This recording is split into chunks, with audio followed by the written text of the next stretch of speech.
নমস্কার দর্শক বন্ধুরা, শিবপুরাণ অফিসিয়াল ইউটিউব চ্যানেলে আপনাদের স্বাগত জানাই।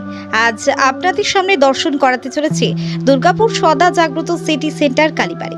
মা এখানে সদা জাগ্রত, মন্দিরটি নিস্তব্ধ পরিবেশ।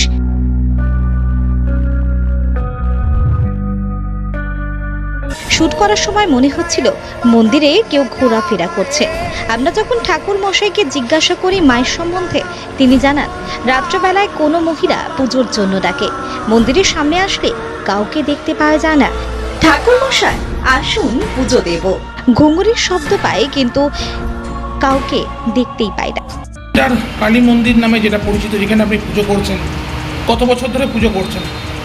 এখানে আমি পুজো করছি হয়তো বছর 15-20। আচ্ছা, মায়ের কোনো কিছু অলৌকিক বা কোনো কিছু ঘটনা কোনো কিছু আছে? হ্যাঁ, আছে, কিছু আছে। আচ্ছা, কি উপলব্ধি কিছু করেছেন আপনি?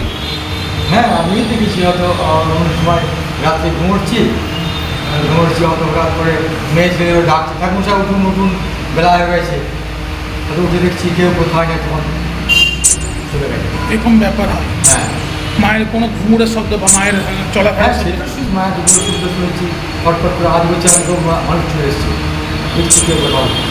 আচ্ছা, কি নাম আপনার? আর না ব্যায়ামও রাখছে আপনি এখানকারই? না, বাড়ি বাঁকুড়া। দর্শন করুন এবং ভালো লাগলে ভিডিওটি শেয়ার করুন। কেমন লাগলো আজকের ভিডিওটি অবশ্যই কমেন্টস করবেন এবং সাবস্ক্রাইব করুন আরো নতুন ভিডিওর জন্য।